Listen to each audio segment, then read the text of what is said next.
20%, 20%, 21%.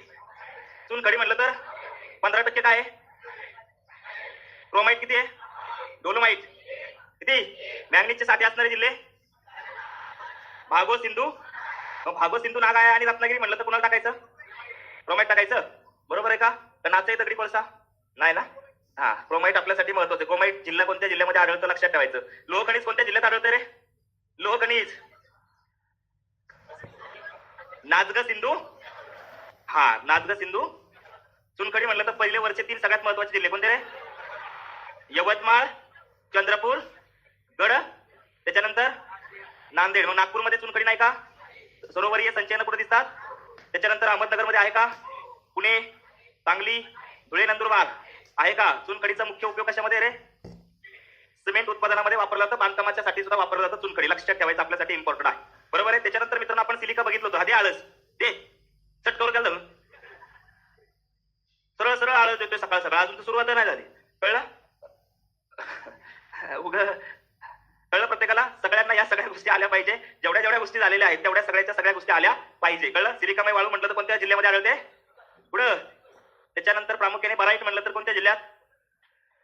कोल्हापूर, रत्नागिरी. लक्षात ठेवायचं. परीक्षेच्या दृष्टीने महत्वाचं. गॅलियम म्हटलं तर फक्त कोणता जिल्हा? टंगस्टन म्हटलं तर? तांबे म्हटलं तर? पूर्व विदर्भ. प्रत्येकाला आलं पाहिजे. बेसाल्ट म्हटलं तर पुढं? पूर्ण पठार म्हटलं तर बेसाल्ट. बरोबर आहे का? जांबा म्हटलं तर? मीठ म्हटलं तर? सांगा सांगा. हा काय? अरे मीठ काय रस्त्यावर सापडेल का? किनारपट्टीला सापडेल ना कोकणामध्ये. बरोबर आहे. आपल्यासाठी ते पण महत्वाचं आहे. त्याच्यानंतर प्रामुख्याने म्हटलं तर खनिजयुक्त पाणी कुठं रे? पुढं. खनिजयुक्त पाणी ठाणे. फक्त ठाण्यातच आहे का? जिथं जिथं गरम पाण्याचे झरे असतील तिथे काय असेल? खनिजयुक्त पाणी असेल. कारण त्याच्यामध्ये कोणता घटक प्रेझेंट आहे रे? आणि जो कशासाठी उपयुक्त आहे? चला, मंगल मंगल पावन दिन. हा प्यारा का? महाराष्ट्राच्या संदर्भामध्ये जर बघितलं तर ऊर्जा संपत्ती अतिशय महत्वाची आहे. मग ऊर्जा संपत्तीमध्ये तुम्हाला प्रश्न जर बघितले तर कशावरती प्रश्न विचारले जातात? तर मित्रांनो तुम्हाला औष्णिक विद्युत केंद्र माहिती असणं गरजेचे आहे. आहे का माहिती? हा, बऱ्यापैकी. बघा, आयोगाचे जर प्रश्न बघितले ना तर इथल्या घटकांवरती खूप सारे प्रश्न विचारलेले आहेत. मग औष्णिक विद्युत केंद्र कोणती कोणती आहेत आणि त्याचे जिल्हे यांच्यावरतीच आतापर्यंत सगळे प्रश्न विचारले. बरोबर आहे का? मग जसं की इथं लिहिले चंद्रपूर. मग चंद्रपूरमध्ये आहे का एखादा औष्णिक विद्युत केंद्र? दिसतंय का? कोणते 2 दिसत आहेत? दुर्गापूर आणि बल्लारपूर. मग दुर्गापूर आणि बल्लारपूर म्हटलं तर कोणत्या जिल्ह्यात यायला पाहिजे? कोणत्या जिल्ह्यात यायला पाहिजे? चंद्रपूर. त्याच्यानंतर मित्रांनो पारस नावाचं औष्णिक विद्युत केंद्र दिसतंय. मग पारस म्हटलं तर कोणत्या जिल्ह्यात येतं रे? अकोला जिल्ह्यामध्ये येणारं पारस. आता मी फक्त पहिल्यांदा चार्ट दाखवणार, नंतर आपण एक एक गोष्ट डिटेलमध्ये बघूया. ओके. सो पारस म्हटलं तर कोणत्या जिल्ह्यामध्ये? अकोला. त्याच्यानंतर मित्रांनो फेकरी आहे. तर फेकरी कोणत्या जिल्ह्यामध्ये येतं? जळगाव जिल्ह्यामध्ये जर बघितलं तर फेकरी येतं. मग आयोगाचा बऱ्याच वेळा फेकरीवरती प्रश्न आहे. भुसावळ जवळ फेकरी आहे आणि ते फेकरी म्हटलं तर कोणता जिल्हा आहे? जळगाव जिल्हा आहे. त्याच्यानंतर मित्रांनो नाशिक जिल्ह्यामध्ये सुद्धा एक औष्णिक विद्युत केंद्र आहे. त्याचं नाव काय आहे? एक लहरे. काय आहे? एक लहरे. तुम्हाला पण येते का नाही लहर? कधी कधी येते ना? हो म्हणतोय तो. कळलं? येते का नाही? एक लहरे. आली लहर केला कहर. मग खातोय मार मोका. कळलं? एक लहरे. नाशिक म्हणलं तर आपल्यासाठी महत्वाचं आहे. त्याच्या शेजारीच मित्रांनो आपल्याला महत्वाचं आहे ठाणे जिल्ह्यामधलं कोणतं इम्पॉर्टंट आहे? चोला. कोणता आहे? चोला. हल्ली ते बंद केलेलं आहे पण आपल्यासाठी महत्वाचं कोणतं आहे? चोला म्हणलं तर ठाणे. म्हणजे तुमच्या नकाशात तुमच्या बरोबर लगेच डोळ्यासमोर आलं पाहिजे. लगेच म्हणजे बघितलं एक लहरे म्हणलं तर कुठे यायला पाहिजे? नाशिक. कुठे यायला पाहिजे? नाशिक. जर चंद्रपूर म्हणलं तर कोणते 2 यायला पाहिजे? दुर्गापूर, बल्लारपूर. सगळे प्रश्न त्याच्यावरती. वेगळा प्रश्न नाहीच आहे. बरोबर आहे का? त्याच्यानंतर मित्रांनो मी इथं बीड मध्ये आलो. बीड मध्ये आल्यावरती सुद्धा मला एक दिसलं. कोणतं रे ते? कोणतं आहे? परळी. परळी वैजनाथ ऐकला असेल. ऐकलं बाबा? हा, मला 5 ज्योतिर्लिंगाची नावं सांगते. पिवळा टी शर्ट. पिवळा सांगते. पुढचा लगेच टाईट झाला. बरं, माझा पण पिवळा घातलेला असं करते. पाठीमागचं सांगते. सांग बरं पटकन. भीमाशंकर वा. परळी वैजनाथ वा. कृष्णेश्वर. अरे वा. महाबळेश्वर. औंढा नागनाथ. आणि अजून त्र्यंबकेश्वर. वा. महाबळेश्वर नाही येणार बघ तुझं. बीड म्हणलं तर कुठे मित्रांनो? परळीमध्ये. लक्षात ठेवायचं आहे. त्याच्यानंतर इथं मित्रांनो नागपूरमध्ये पण दिसतात का रे 2? कोणते दिसत आहेत? कोराडी आणि खापरखेडा. कोराडी आणि खापरखेडा म्हटलं तर कोणत्या जिल्ह्यामध्ये येतं? कोणत्या जिल्ह्यामध्ये येतं? नागपूर जिल्ह्यामध्ये येतात. औष्णिक विद्युत प्रकल्प म्हणजे काय वगैरे ते सगळं आपण पुढे बघू. पण तुम्हाला मित्रांनो जोड्या लावायला अशा पद्धतीने प्रश्न विचारला जातो. एक लहरे म्हणलं तर कुठे येतं? मग डहाणू म्हणलं तर कुठे यायला पाहिजे रे? मग डहाणू म्हणलं तर पालघर मध्ये यायला पाहिजे. सो डहाणू म्हणलं तर कुठे येईल? पालघर मध्ये येईल. त्याच्यानंतर मित्रांनो जर चोला म्हणलं तर तुर्भे म्हणलं तर कुठे येईल रे? कुठे येईल तुर्भे? मुंबई. कशामध्ये येईल? मुंबई. आणि दाभोळ म्हणलं तर कुठे यायला पाहिजे? रत्नागिरी. कुठे यायला पाहिजे? रत्नागिरी. आतापर्यंत खूप सारे प्रश्न जोड्या लावायला म्हणजे जेवढे जेवढे प्रश्न विचारलेत तेवढे सगळे प्रश्न यांच्यावरतीच आहे. कळलं? जोड्या लावायला आता तुमच्या मागच्या गट बच्या कळच्या पूर्व परीक्षेला हाच प्रश्न आला होता का? टीव्हीचा पेपर बघितला असेल पूर्वचा. आला होता का? हाच प्रश्न आला होता. पण तो प्रश्न काय झाला होता? हॅच झाला होता. काय हॅच झाला होता? सांगते कोण? काय टाकलं होतं उरणला? रायगड द्यायला पाहिजे ना उरण म्हणल्यावर. पण काय दिलं होतं? ठाणे दिलं होतं. बघू आपण त्याच्यावरती काय आहे. कळलं, समजलं प्रत्येकाला? फक्त बेसिक प्रत्येकाला कळलं का? चोला म्हणलं तर बोला की एक लहरे, कोराडी, खापरखेडा, दुर्गापूर, बल्लारपूर, परळी, डहाणू, पुढं पारस, टेकरी. झालं का क्लिअर? हेच पेपरला येते, याच्या व्यतिरिक्त वेगळं काही नाहीये. हेच जोड्या लावायला वन लाईनरला प्रश्न. तुम्ही प्रश्न बघा आयोगाचे सगळे सुटून जातील. त्याच्यानंतर दुसरं महत्वाचं आहे जलविद्युत केंद्र. बरोबर आहे का? जलविद्युत केंद्राच्या संदर्भामध्ये काल मी चर्चा करताना आपल्याशी बोललो होतो की महाराष्ट्रामधला पहिला जलविद्युत प्रकल्प म्हणलं तर कुणाचं नाव घेतो आपण? कुणाचं? खोपोली. बरोबर आहे. भारतातला पहिला म्हणलं तर कुणाचं नाव घेतो? शिवसमुद्रम. बरोबर आहे. कावेरी नदीवरती शिवसमुद्रम आहे. आणि जे मित्रांनो भारतातलं पहिलं जलविद्युत केंद्र मानलं जातं, त्याच्या अगोदर जी छोटीशी सुरुवात होती 1897 ला, ती कुठे होती? दार्जिलिंग. कुठे होती? दार्जिलिंगच्या पायथ्याला सिद्रापोंग नावाचं गाव आहे. त्या सिद्रापोंग झाले होते पहिली छोटीशी अल्पशी सुरुवात आहे. आयोगाचा या सिद्रापोंग वरती राज्यसेवा पूर्व परीक्षेला प्रश्न येऊन गेलेला आहे. बरोबर आहे. महाराष्ट्रातलं पहिलं म्हणलं तर कोणतं? याच्यावरती पण प्रश्न येऊन गेलेला आहे. महाराष्ट्राची भाग्यरेषा म्हणून जिल्हा ओळखला जातो तो प्रकल्प कोयना. कोणता? कोयना. मग कोयना म्हणलं तर मित्रांनो प्रामुख्याने कुठे येतं? कोणता जिल्हा? सातारा जिल्ह्यामध्ये. लक्षात ठेवायचं शिवाजी सागर जलाशयाचं नाव 1920 मेगावॅट क्षमता आणि महाराष्ट्रातील सर्वाधिक मेगावॅट क्षमतेचं असलेलं ऊर्जा केंद्र म्हणजे कोणतं आहे? कोयना आहे. तर याच्यावरती सुद्धा प्रश्न येऊन गेलेला आहे. त्याच्यानंतर येलदरी कुठे येईल रे? पुढे येईल. बरोबर. प्रामुख्याने म्हणलं तर जायकवाडी. पुढे येईल. जायकवाडी म्हणलं तर औरंगाबाद. त्याच्यानंतर वैतरणा म्हणलं कुठे येईल रे? बोला. कुठं दिसतंय? वैतरणा म्हणलं तर ठाणे. कुठं? ठाणे. लक्षात ठेवायचं असतं. भिवपुरी आहे का रे? सगळ्यात जास्त पेपरला आलेलं मित्रांनो आतापर्यंत 3 वेळा आलेलं ते म्हणजे भिवपुरी, खोपोली आणि भिरा. हे 3 कोणत्या जिल्ह्यात येतं? रायगड जिल्ह्यामध्ये. भिरा, भिवपुरी, खोपोली. बरोबर. खोपोली, भिरा, भिवपुरी. परीक्षेच्या दृष्टीने भिरा भिवपुरीवरती बऱ्याच वेळा प्रश्न विचारलेला आहे आणि ते कोणत्या जिल्ह्यामध्ये येतं? रायगड जिल्ह्यामध्ये येतं. विसरायचं नाही. त्याच्यानंतर खोपोली माहितीये, भिरा माहितीये. भाटघर सुद्धा मित्रांनो अतिशय महत्वाचं आहे. भाटघर म्हणल्या कोणत्या जिल्ह्यात येत असेल रे? कोणत्या जिल्ह्यात येत असेल? तसंच मित्र आलं तर ते कोणत्या जिल्ह्यात येत असेल? घाटघर. आपल्यासाठी ते पण महत्वाचं आहे. कोणता जिल्हा? नगर जिल्हा. लक्षात ठेवायचं. कोणता? नगर. घाटघर म्हणलं तर ते सुद्धा ध्यानात ठेवा. पेपरला त्याच्यावरती सुद्धा प्रश्न येतोय. राधानगरी म्हणलं तर पुढे यायला पाहिजे रे. आता एक गोष्ट लक्षात ठेवायची. आता मित्रांनो पहिलं काय होतं? काही क्षमता सगळ्या गोष्टी असेल तरच जलविद्युत केंद्र बनवलं जायचं. पण आता जर बघितलं तर सगळी डेव्हलपमेंट वाढत चाललेली आहे. सो प्रत्येक ठिकाणी जिथं जिथं छोटं जरी धरण असेल तरी तिथं सुद्धा मित्रांनो काय केलं जाते? आता काही प्रमाणामध्ये विद्युत ऊर्जा तयार केली जाते. म्हणजे जलविद्युत केंद्र प्रत्येक ठिकाणी तयार करण्यात आले. बघा तुम्ही छोटं धरण असेल तर काहीतरी क्षमतेचं असते का नाही? असते का नाही? त्याच्यामुळे बरीचशी धरणं मित्रांनो आता जलविद्युत केंद्रांमध्ये जातात. पण परीक्षेसाठी महत्वाची जी आहे ती लक्षात ठेवणं गरजेचं आहे. समजलं का प्रत्येकाला? प्रत्येकाला कळतंय का? परीक्षेच्या दृष्टीने ज्या गोष्टी सांगितल्या जातील त्या करायचं. मग येलदरीवरती प्रश्न आहे का? गायकवाडीवरती आहे का? आहे. वैतरणा, भिवपुरीवरती प्रश्न आहे, खोपोलीवरती प्रश्न आहे, भिरावरती प्रश्न आहे. कधी कधी मित्रांनो एखादं वेगळंच ठिकाण. मग पाहुणा दिलं. मग पाहुणा म्हणल्या कोणत्या जिल्ह्यात यायला पाहिजे? सांगा. वरसगाव दिलं तर कोणत्या जिल्ह्यात यायला पाहिजे? कोणत्या? पुणे. चासकमान दिलं तर कोणत्या जिल्ह्यात यायला पाहिजे? पुणे. म्हणजे अशाही पद्धतीने प्रश्न विचारले जातात. लक्षात ठेवायचं. ओके. त्याच्यानंतर महाराष्ट्रातला एकमेव महत्वाचं म्हणजे अणुविद्युत केंद्र म्हणलं तर कुठं रे? तारापूर. कोणत्या जिल्ह्यामध्ये येतं? तारापूर. तारापूर कोणत्या जिल्ह्यात येतं?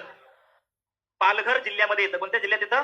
पालघर जिल्हा म्हणलं तर लक्षात ठेवायचं जो मित्रांनो महाराष्ट्रामध्येच आहे आणि महाराष्ट्रातल्या तारापूर पालघर जिल्ह्यामध्ये पालघरच तालुक्यामध्ये काय आहे? तारापूर आहे. 1969 ला निर्मिती आहे. अमेरिकेचं सहकार्य आहे. तर ते ध्यानात ठेवायचंय. तसं मित्रांनो पवन ऊर्जा केंद्र पण आहे का? वाऱ्यापासून विद्युत ऊर्जा तयार केली जाते अशी केंद्र महाराष्ट्रात आहे का? आहे. ज्याच्यावरती प्रश्न विचारत ठिकाणांवरतीच धुळे आहे, नंदुरबार आहे, अहमदनगर आहे, सातारा आहे. त्याच्यामध्ये साताऱ्यामधली महत्वाची ठिकाण आतापर्यंत पेपर आले. त्यातलं आवडतं आयोगाचं वनकुसवडे. कोणतं? वनकुसवडे. त्याच्यानंतर दुसरं चाळकेवाडीवरती सुद्धा प्रश्न आलेला आहे. महाराष्ट्रातला पहिला पवन ऊर्जा प्रकल्प म्हणलं तर जमसंडे देवगड. लक्षात ठेवायचं. कोणता जिल्हा? सिंधुदुर्ग. कोणता जिल्हा? सिंधुदुर्ग. ओके. तर ते बघूया आपण. तसं सौर ऊर्जेच्या संदर्भामध्ये शिवाजीनगर धुळे लक्षात ठेवायचं आणि शिर्डी पण लक्षात ठेवायचं. आणि नैसर्गिक वायूच्या संदर्भामध्ये बऱ्याच वेळा प्रश्न विचारतात ते म्हणजे कोणतं? बॉम्बे हाय. कोणतं? बॉम्बे हाय. ज्याच्यावरती प्रश्न विचारलेला आहे की मुंबईच्या कोणत्या दिशेला असेल रे? मुंबईच्या कोणत्या दिशेला असेल? सांगा. कोणत्या? पश्चिमेला. मुंबईच्या कोणत्या दिशेला? पश्चिमेला आहे. किती किलोमीटर अंतरावरती आहे? याच्यावरती प्रश्न. 176 किलोमीटर अंतरावरती. आणि कोणत्या तारखेला विहीर खोदली त्याच्यावरती पण प्रश्न विचारले. किती सांगता येईल?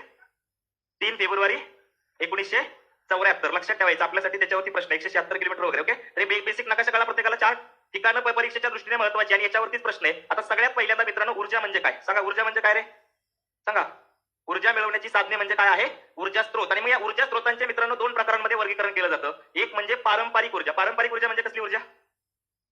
सांगा ना. जी आपण परंपरेने वापरत आलेला असतो ती कोणती ऊर्जा असते?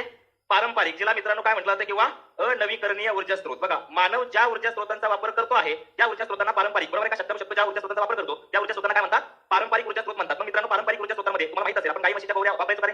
शेणापासून बनवलेल्या गौऱ्या असायच्या आणि त्याच्यापासून आपल्याला काय मिळायची? मग ऊर्जा म्हणलं तर उष्णता मिळायची नाही. पाणी तापवण्यासाठी इंधन म्हणून वापरायचं. तर त्यानंतर वनस्पतींचा पालापाचोळा, लाकूड असेल, कोळसा असेल किंवा अलीकडील काळातील जीवाश्म इंधन जसं पेट्रोल असेल, डिझेल असेल, नैसर्गिक वायू असेल आणि खनिज तेल असेल यांचा सगळ्यांचा समावेश कशामध्ये होतो? अनवीकरणीय ऊर्जा स्त्रोतांमध्ये होतो. अनवीकरणीय म्हणजे काय?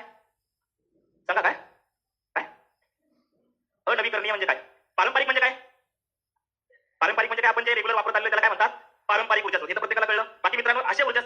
निर्माण करता येतात. तर एकदा वापरलं तर त्याला काय म्हणायचं मग? अनवीकरणीय ऊर्जा स्रोत. मग त्याच्यामध्ये काय काय येईल?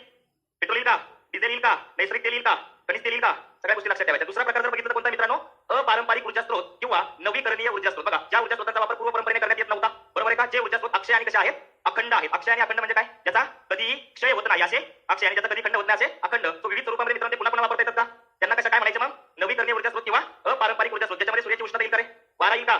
भरती ओटी येईल का? आता बऱ्यापैकी काही ठिकाणी भरती ओटीपासून ऊर्जा तयार केली जाते, लक्षात ठेवायचं. कळलं? त्याच्यानंतर बायोगॅस आहे. जैविक टाकाऊ पदार्थ या साधनांपासून ऊर्जा मिळवण्याचे प्रयत्न अलीकडे केले जात आहे, म्हणून त्यांना काय म्हणतात मित्रांनो? अपारंपरिक ऊर्जा म्हणतात, हे लक्षात ठेवायचं. कळलं? आता इथं आपल्यासाठी महत्त्वाचं सगळ्यात पहिल्यांदा म्हणलं महाराष्ट्रात वापरला जाणारा तर दगडी कोळसा इथं महत्त्वाचा आहे. कोणता? दगडी कोळसा. आता दगडी कोळशाचा जर आढळ बघितला महाराष्ट्रात कुठे रे? कुठे? प्रत्येकाला लगेच डोळ्यासमोर यायला पाहिजे. कोणत्या विदर्भामध्ये? पूर्व विदर्भामध्ये. महाराष्ट्रात बघितलं तर दगडी कोळशाचे एकूण किती टक्के साठे रे? 4% साठे आहे. किती टक्के साठे आहेत? 4% साठे. आणि गोंडवाना संघाच्या खडकामध्ये आपल्याला दगडी कोळसा दिसतो, बरोबर आहे का रे? गोंडवाना संघाच्या गोंडवाना खडकामध्ये बघितलं का आपण दगडी कोळसा? आठवतंय? लक्षात ठेवायचं. जर मी म्हणलं कोळशासाठी प्रसिद्ध असणारं नदी खोरं म्हणलं तर कोणतं मग? वर्धा वैनगंगेचं खोरं. लक्षात ठेवायचं. वर्धा आणि वैनगंगेचं खोरं हे मित्रांनो कशासाठी प्रसिद्ध आहे? कोळशासाठी प्रसिद्ध आहे. आणि कोळशाचे साठे बघितलं तर जिल्हे लक्षात ठेवायचं. नागपूर, चंद्रपूर, यवतमाळ लक्षात ठेवायचं, गडचिरोली आणि काय आहे? वर्धा. त्याच्यामधले 3 जास्त महत्त्वाचे ध्यानात ठेवायचे. नाचई. नाचई म्हणजे काय सांगा? ट्रिक म्हणून फक्त लक्षात ठेवा, जास्त काय नाही करायचं. नाचई गडावर, बरोबर? ना म्हणजे नागपूर, चंद्रपूर, यवतमाळ, गडचिरोली आणि वर्धा. लक्षात ठेवा. व्यवस्थित लिहा, म्हणजे काय याचे फक्त ट्रिक्स म्हणून देण्यात ठेवा. गडावरती नाचायचं वगैरे काय नसते. ठीक आहे, लिहा पटकन. पुढे फॅन लावा रे, फॅन लगाव. लगर मला लागलं, उलटी लागली, सावध राहा रे. फॅन लावा. लिहा पटकन लिहायचं. सगळं पाठ झाले म्हणजे याच्या आधीचे सगळे खनिज तुमचे जिल्हे पाठ तसं हे सुद्धा पाठ झालं पाहिजे, कारण याच्यावरती प्रश्न आहे. नागपूर, चंद्रपूर, यवतमाळ, गडचिरोली.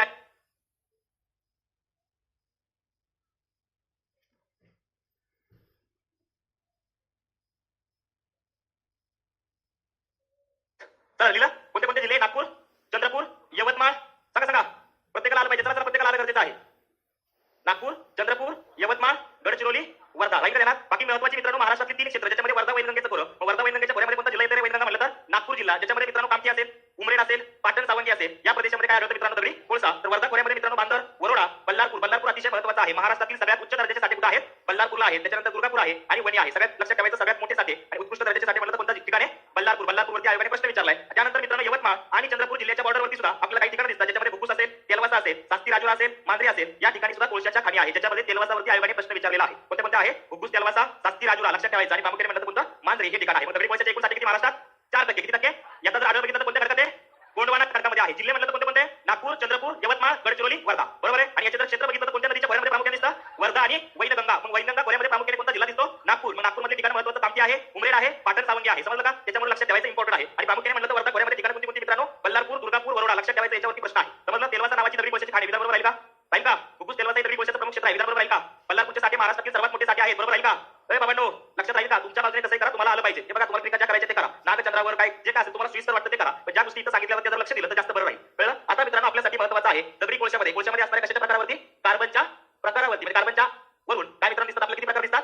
4. त्यातला सगळ्यात पहिला प्रकार म्हटलं तर कोणता आहे? अँथ्रासाइट. उच्च प्रतीचा कोळसा अँथ्रासाइट आहे, बरोबर आहे का? पहिला म्हटलं तर कोणता होता? अँथ्र. दुसरा बिट्युमिनस, तिसरा लिग्नाइट आणि चौथा पीठ. त्याच्यातला अँथ्रासाइट लक्षात ठेवायचा आहे, जो रंगाने काळा आणि चकचकीत आहे, बरोबर? जेवढा काळा तेवढा मित्रांनो कसला? चांगला. कळतंय का? जेवढा काळा तेवढा चांगला. इथं कोळशाच्या बाबतीत आपण बोलतो, शेवटी कोळसा आहे ना. 95% पेक्षा अधिक कार्बनचं प्रमाण असतं, त्यामुळे ज्वलनापासून अधिक उष्णता निर्माण होते. लक्षात ठेवायचं. हा कोळसा जर बघितला तर मित्रांनो हा कोळसा सहसा लवकर पेटत नाही, बरोबर? परंतु एकदा पेटला की लवकर विझत नाही. तुमच्यासारखाच दिसतोय. असतात काही जण डेंजर असतात, म्हणजे त्याला अभ्यास कर म्हणलं की करत नाही, पण कधी कधी त्याच्या एकदम किंवा किक बसते त्याला. बघा, आयुष्याच्या वळणावरती कुठे ना कुठे मित्रांनो प्रत्येकाला स्वराज्याची गरज लागते. काय म्हणतो की स्वराज्य असणं गरजेचं आहे. स्वतःचा कम्फर्ट झोन सोडला पाहिजे आणि खऱ्या अर्थाने स्वराज्य निर्माण केलं पाहिजे. बघा, तुम्ही दिवस कसे पण पलटू शकतात. वेळ माहिती असेल तुम्ही कधी कधी वेळ तुम्ही आता सगळ्या गोष्टी बघता मित्रांनो. म्हणजे 2.5 वर्षापूर्वी तुम्ही बघितलं असेल की गृहमंत्री होता, म्हणजे तीच पोलिस मागं मोर करायची आणि अखेर त्यांना जेलमध्ये जावं लागलं, बरोबर आहे का नाही? परिस्थिती कुणाची कशी बदलू शकते. कळलं? तुम्ही आता सुद्धा वातावरण सगळीकडे बघत असतात. काही नेते काही लोकांचे किती जवळ होते आणि अचानक काहीतरी होतं आणि कोण कुठे जाऊन बसतं, बरोबर आहे का नाही? त्याच्यामुळे वेळ तेवढी स्ट्रॉंग आहे. कळलं? त्याच्यामुळे बाबा तुम्ही तुमचं काम करत राहा आणि स्वतःचं स्वराज्य कसं निर्माण करता येईल याच्याकडे बघणं जास्त गरजेचं आहे. लक्षात ठेवायचं. लवकर पेटत नाही आणि एकदा पेटला की विजत नाही. काही काही डेंजर असतात, अभ्यास करायचं म्हणतात आणि सुरुवात करतात आणि मग 2-3 दिवस करतात नंतर काय असं होतं ना, तसं करायचं. हा कोळसा कसा मित्र लवकर पेटत नाही आणि एकदा पेटला की विजत नाही. लक्षात राहील का? बाकी भरपूर उष्णता देईल का रे? देईल का? देईल का? भरपूर उष्णता देतो आणि हा कोळसा जळताना फारसा धूर होत नाही, रात कमी पडते आणि हा कोळसा उत्तम इंधन म्हणून आहे, उपयुक्त आहे. लक्षात राहील. कोणता कोळसा आहे? हा अँथ्रासाइट. सगळ्यात चांगल्या पद्धतीचा म्हणलं तर लवकर पेटतो का? एकदा पेटला का विजत नाही. आता बघा दुसरा आहे मित्रांनो बिट्युमिनस. या कोळशाच्या बाबतीमध्ये जर बघितलं तर हा मित्रांनो प्रामुख्याने म्हणतात की हा कोळसा लवकर पेटतो आणि काय होतो? लवकर विझतो. काय असतो? लवकर पेटतो आणि लवकर विझतो. आता सुट्टी नाही, आयोगाला दाखवतोच. 3-4 दिवस असा की 24-24 तासामध्ये 18 तास अभ्यास आणि मग चौथ्या दिवशी काय झालं? रांग दुखते नको, बस. अशी गंमत असते ना. तर लवकर पेटतो, लवकर विझतो. सो आपल्यासाठी महत्त्वाचा कोणता मित्रांनो? बिट्युमिनस आहे. या कोळशाला डांबरी कोळसा सुद्धा म्हणतात, बरोबर आहे का? प्रामुख्याने 70% पर्यंत प्रमाण असते. लोखंड वितळण्यासाठी आवश्यक असणारे जे काही कोक असतं त्या कोकच्या निर्मितीसाठी हा कोळसा प्रामुख्याने वापरला जातो. लक्षात ठेवा. कोळशाचं coking coal, gas coal, steam coal असे 3 उपप्रकार पडतात. जगातल्या एकूण उत्पादित होणाऱ्या कोळशापैकी सुमारे 75% कोळसा या प्रकारचा आहे. जगात सर्वाधिक लक्षात ठेवायचं. बाकी मित्रांनो संयुक्त संस्थान रशिया जर्मनी चांगले साठे त्याचे आहेत तर त्यांना ठेवा बीटीएल. रंग कसला याचा सांगता येईल? रंग कसा आहे सांगा थोडासा कमी काळ असेल ना. तिसरा आहे लिग्नाइट. कोणता आहे? लिग्नाइट. बघा कोळसा हलक्या पद्धतीचा आहे. कोळशामध्ये कार्बनचं प्रमाण किती असते? 40 ते 45% पर्यंत. हा कोळसा तपकिरी रंगाचा आहे. या कोळशामध्ये ओलावा मोठ्या प्रमाणात असतो. ओलावा म्हणजे मॉइश्चर असतं. मग मित्रांनो साहजिकच आहे जळताना याचं काय होत असेल रे? धूर होत असेल बरोबर आहे. तुम्ही कधी ओलं सरपण घातलं चुलीमध्ये तर काय होतं रे? धूर होतो का नाही? जाळ उठतो ना मोठा नाही उठत? अवघड आहे बाबा. कळलं? जळताना या कोळशातून धूप नाही का होता यांच्या अंगात धूप 4-5 कोळशातून मोठ्या प्रमाणामध्ये धूर निघतो आणि राख शिल्लक राहते. अतिशय कमी उष्णता प्राप्त होते. या कोळशाचा उपयोग कशामध्ये केला जातो? तर या कोळशाचा उपयोग मित्रांनो वीज निर्मितीमध्ये केला जातो. लक्षात ठेवायचं. कशामध्ये? वीज निर्मिती. गॅस असेल, डांबर असेल, मेन आणि कृत्रिम पेट्रोलियम तयार करण्यासाठी ज्याचा वापर केला जातो तो मित्रांनो कोणता कोळसा आहे? लिग्नाइट. लिग्नाइट म्हटलं तर कशासाठी वापरतात? लक्षात ठेवायचं. प्रश्न विचारला तर जमलं पाहिजे. एक नंबरचा सगळ्यात चांगल्या प्रतीचा अँथ्रासाइट. लवकर पिकतो, लवकर दिसतो मला. जळताना जास्त राख सोडणारा कोणता आहे? कोणता आहे? वीज निर्मितीमध्ये वापरला जाणारा आणि घरगुती वापरासाठी वापरला जाणारा. घरात काय असतं आपल्या? पीठ असतं का पीठ? पीठ म्हटलं तर कशामध्ये वापरला जाणार असतो? घरगुती. सर्वात हलक्या दर्जाचा कोळसा आहे. कोळशामध्ये कार्बनचं प्रमाण 40% पेक्षा कमी असते. सो लाकूड आणि लिग्नाइट यांच्या दरम्यानची अवस्था म्हणजे कोणता कोळसा आहे? कोणता आहे? लाकूड पण नाही आणि काय नाही, लिग्नाइट नाही, मध्ये कोण आहे? यांच्या पीठ कोळसा आहे जो हलक्या दर्जाचा आहे मित्रांनो. जळताना फार धूर निघतो, उष्णता फार कमी मिळते. सो घरगुती वापरासाठी वापरला जाणारा कोळसा म्हटलं तर कोणत्या प्रकारचा कोळसा आहे? पीठ कोळसा आहे. कोणता आहे? पीठ. परीक्षेच्या दृष्टीने लक्षात ठेवायचं पीठ कोळसा. कोणता कोळसा? पीठ. ABLP लक्षात ठेवायचं. अँथ्रासाइट. दुसरा बिट्युमिनस. तिसरा लिग्नाइट. चौथा पीठ. बरोबर. एकूण साठी महाराष्ट्रात म्हटलं तर किती टक्के? 4% लक्षात ठेवायचं. इम्पॉर्टंट आहे. दुसरं म्हटलं तर प्रामुख्याने आढळ म्हटलं तर जिल्हे कोणते कोणते? नागपूर, चंद्रपूर, यवतमाळ. अजून गडचिरोली नाही का? वर्धा आहे का? जोड्याला वाला सुद्धा प्रश्न बऱ्याच वेळा विचारलेला आहे. विसरायचा आहे. आणि आणखी एक महत्त्वाचा कोळसा प्रकार मानला जातो तो म्हणजे कोणता आहे? कॅनल. कोणता आहे? कॅनल. जो कोळशामध्ये असलेला सर्वात कमी प्रमाणामध्ये मित्रांनो कार्बन असतो. निकृष्ट दर्जाच्या कोळशाचा वापर डांबर तयार करण्यासाठी वगैरे वापरतात. लक्षात ठेवायचा. कोणता कोळसा आहे? कॅनल. मग किती प्रकार बघितले प्रामुख्याने? कोणत्या नदीच्या खोऱ्यात मोठा आढळ दिसतो? सर्वात उच्च प्रतीचा कोळसा अँथ्रासाइट. सर्वात मोठे साठे बल्लारपूर. कुठे आहे? तेलवासा कशासाठी प्रसिद्ध आहे? मग समजलं का? येऊ 4 प्रश्न सोडवायला. कोळशाचे प्रश्न बघा नंतर पुढे जायचं आपल्याला. वरचं सोडवायचं 41. सोडवा पटकन. सोडवा. चलो चलो चलो. गुणवत्तेच्या आधारावर कार्बनच्या प्रमाणामध्ये दगडी कोळशाचं उच्च गुणवत्तेकडून कमी गुणवत्तेकडे क्रमांक सांगा. काय येईल सगळ्यात एक नंबर? अँथ्रा. नंतर क नंतर क नंतर कुठे? नंतर यायला पाहिजे.